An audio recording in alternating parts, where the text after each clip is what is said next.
നമ്മുടെ പ്രയത്നമൊക്കെ പലതും വ്യർത്ഥമായി പോകും. ദൈവം ചെയ്യേണ്ടത് ദൈവം ചെയ്യുന്ന ദൈവത്തിൻ്റെ ഭരണത്തിന് കീഴിൽ ഇരുന്നാൽ മാത്രം മതി. വേണ്ടതെല്ലാം നൽകി പോറ്റി പുലർത്തുവാൻ, നമുക്ക് നന്മകളെ തരുവാൻ, കൈവിടാതെ കാക്കുവാൻ, ആമേൻ ശത്രുവിൻ്റെ കയ്യിൽ നിന്ന് ഉദ്ധരിക്കുവാൻ ആമേൻ നാം തയ്യാറായി കർത്താവിൻ്റെ കരത്തിൽ വീണു കൊടുത്താൽ മതി. കർത്താവ് ബാക്കി കാര്യങ്ങൾ ചെയ്തോളും. നമുക്ക് വേണ്ടി കർത്താവ് യുദ്ധം ചെയ്യും.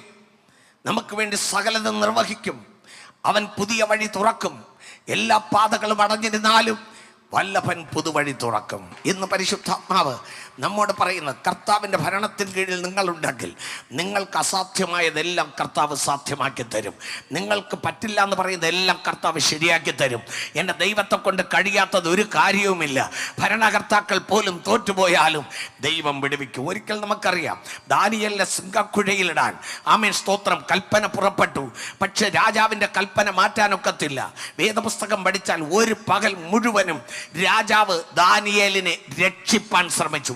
സിംഹഗുഹയിൽ ഇടാതെ രക്ഷിപ്പാൻ ശ്രമിച്ചു. ഒരു രാജ്യത്തിൻ്റെ രാജാവ്, രാജകൽപ്പന ശക്തമായ കൽപ്പനയാണ്.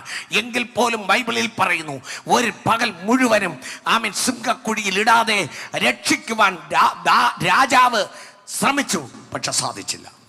ഒരു ദിവസം മുഴുവനും ശ്രമിച്ചു, സാധിച്ചില്ല. പക്ഷെ അവനെ സിംഹക്കുഴിയിൽ ഇടേണ്ടി വന്നു. പക്ഷേ അവൻ ആരുടെ ഭരണത്തിന് കീഴിലുള്ളവൻ? കർത്താവിൻ്റെ ഭരണത്തിന് കീഴിലുള്ളവൻ. ആമേൻ. നീ രക്ഷിക്കാൻ വിചാരിച്ചാൽ സാധിച്ചില്ലെങ്കിലും ഞാൻ രക്ഷിക്കാൻ വിചാരിച്ചാൽ സാധിക്കുമെന്നത് ആ രാജാവിന് ദൈവം വെളിപ്പെടുത്തി കൊടുത്തു.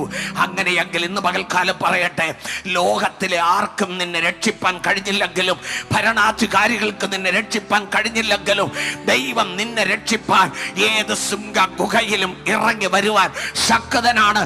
ഏത് ചൂളയിലും ഇറങ്ങി വരുവാൻ ശക്തനാണ്. ഇനി വഴിയില്ല എന്നടഞ്ഞാലും, എല്ലാം അടച്ചു പൂട്ടപ്പെട്ടാലും, ആമേൻ സാത്താൻ നിനക്കുള്ള നന്മയുടെ വഴികളെ എല്ലാം അടച്ചു പൂട്ടി ആമേൻ മുദ്രയിട്ട് വച്ചാലും എൻ്റെ ദൈവം തുറക്കും.